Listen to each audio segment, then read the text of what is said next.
नमस्कार। Agriculture geography में जो टॉपिक हम अभी कर रहे हैं वो है फैक्टर्स अफेक्टिंग एग्रीकल्चर या कृषि को प्रभावित करने वाले कारक। लास्ट वीडियो में हमने क्लाइमेट का एग्रीकल्चर पर क्या इफ़ेक्ट होता है इसका अध्ययन किया था। आज हम जिस फैक्टर का अध्ययन करेंगे वो है टोपोग्राफी या रिलीफ या धरातलीय स्वरूप। जिमरमैन ने कृषि की डेफिनेशन देते हुए कहा कि भूमि से संबंधित मानव द्वारा किए गए उत्पादन कार्य कृषि कहलाते हैं। इसका मतलब भूमि किसी भी कृषि कार्य के लिए पहली आवश्यकता है। यह एक जलवायु और मृदा की तरह प्राकृतिक कारक है और हमें प्रकृति द्वारा प्रदत्त है। तो जब हम किसी क्षेत्र की कृषि का अध्ययन करेंगे तो हम वहाँ पर किस प्रकार की भूमि है इसका भी अध्ययन करेंगे और वो भूमि का प्रकार किस प्रकार कृषि को उस क्षेत्र की कृषि को प्रभावित करेगा इसका भी अध्ययन करेंगे।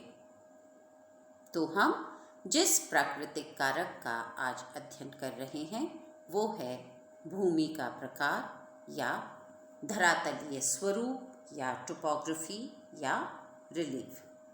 हम ये जानते हैं कि पृथ्वी पर कहीं भी समान प्रकार की भूमि नहीं है।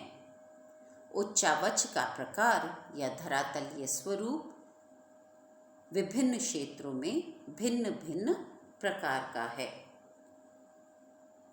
जैसे कहीं पे पहाड़ हैं तो कहीं पे पठार हैं, कहीं पे मैदान हैं और कहीं पे घाटियाँ हैं।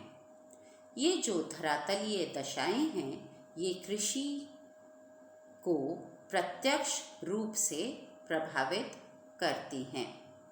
मैदान मानव सभ्यता के जन्म स्थल रहे हैं और आज भी कृषि का जो अधिकतम घनत्व या गहन कृषि पाई जाती है तो वो मैदानी क्षेत्रों में और घाटियों में ही पाई जाती है, क्योंकि मैदानी क्षेत्र और घाटियाँ सॉफ्ट रॉक्स से बने हुए होते हैं और इसलिए यहाँ पे हल चलाना और भूमि को जोतना आसान होता है। इन क्षेत्रों में कृषि की जो मशीन्स हैं उनका उपयोग भी इजी होता है।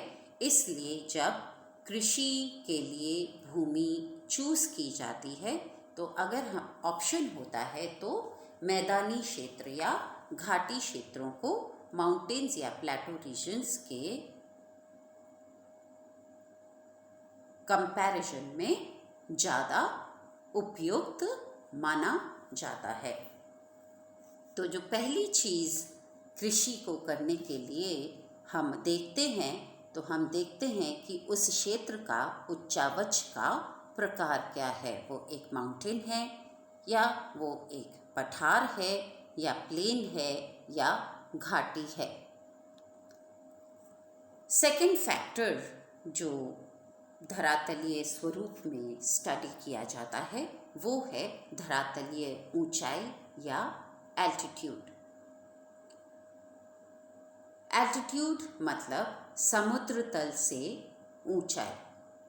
कृषि क्षेत्र समुद्र तल से 15 से 20 हज़ार फीट की ऊंचाई तक पाए जाते हैं, किंतु डिफरेंट कॉन्टिनेंट्स में, डिफरेंट महाद्वीपों में ये जो ऊंचाई है जिस तक कृषि की जाती है वो अलग अलग है। हिमालय के क्षेत्र में कृषि 10,000 से 12,000 फीट तक की ऊंचाई पर होती है, जबकि एल्प्स में ज़्यादातर 3 से 4,000 फीट तक की ही ऊंचाई पर कृषि होती है और फिर उसके बाद 6,000 फीट तक पशुपालन किया जाता है। हम ये देखते हैं कि धरातलीय ऊंचाई के साथ साथ उस क्षेत्र की प्राकृतिक वनस्पति भी बदलती जाती है।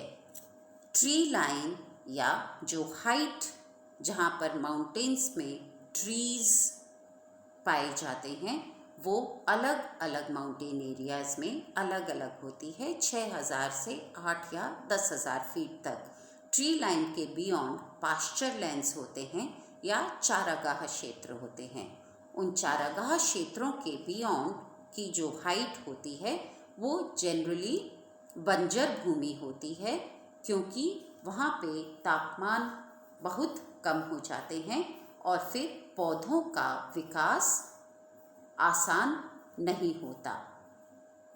और उससे भी जो बंजर भूमि से ज़्यादा ऊंची जगह होती है वो जनरली हिम क्षेत्र होते हैं, जिनमें पौधों का विकास संभव नहीं होता। तो समुद्र तल से ऊंचाई के साथ साथ नेचुरल वेजिटेशन या प्राकृतिक वनस्पति बदलता जाता है, जो ये बताता है कि किस क्षेत्र तक पौधों का विकास संभव है और किस ऊंचाई के बियॉन्ड पौधों का विकास नहीं हो पाएगा। और कृषि क्योंकि विभिन्न प्रकार के पौधों का उत्पादन है तो वो ऊंचाई से प्रभावित होती है। प्राकृतिक वनस्पति ही नहीं, कृषि को जो दूसरा फैक्टर ऊंचाई के अनुसार प्रभावित करता है वो है तापमान। हम जानते हैं कि जैसे जैसे समुद्र तल से ऊंचाई बढ़ती जाती है वैसे वैसे क्षेत्र का तापमान कम होता जाता है। तापमान में गिरावट होने से पौधों के विकास के लिए जो तापमान आवश्यक होता है वो नहीं मिलता है, और इसलिए पौधे का प्रकार कौन सा उस लो टेम्परेचर पे विकसित होगा उसी की कृषि वहाँ पर की जाती है। तापमान ही नहीं, धरातलीय ऊंचाई क्षेत्र की वर्षा को भी प्रभावित करती है। जैसे जैसे ऊंचाई बढ़ती है वैसे वैसे वर्षा की मात्रा भी कम होती जाती है और वर्षा का प्रकार भी बदलता जाता है।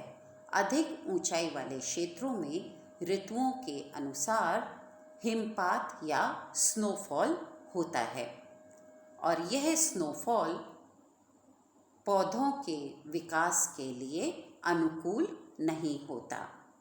ज़्यादा ऊंचाई पर हिमपात ही नहीं, पाला भी अधिक पड़ता है, और हमने पिछले वीडियो में देखा था कि पाला और हिमपात कृषि उत्पादन की मात्रा और कृषि उत्पादन की गुणवत्ता पर प्रतिकूल प्रभाव डालते हैं। ऊंचाई के साथ साथ आर्द्रता भी कम होती जाती है। आर्द्रता के साथ साथ सूर्य की किरणें भी सीधी नहीं पड़ती और कम समय के लिए पड़ती हैं, जो कि कृषि के लिए अनुपयुक्त होता है। अधिक ऊंचाई पर पवनों की गति में भी भिन्नता पाई जाती है और गति के साथ साथ पवनें भी शुष्क होती हैं। तो ये जो शुष्क पवनें होती हैं वह तापमान और आर्द्रता को प्रभावित करती हैं। तो इस तरीके से एल्टीट्यूड या धरातलीय ऊंचाई उस क्षेत्र की जलवायु को प्रभावित करती है, और जलवायु के जो विभिन्न फैक्टर्स होते हैं वो उस क्षेत्र की कृषि उत्पादकता और गुणवत्ता को प्रभावित करते हैं। इसलिए हम ये देखते हैं कि ऊंचाई वाले क्षेत्रों में विभिन्न ऋतुओं में कृषि करने का एरिया चेंज होता चला जाता है।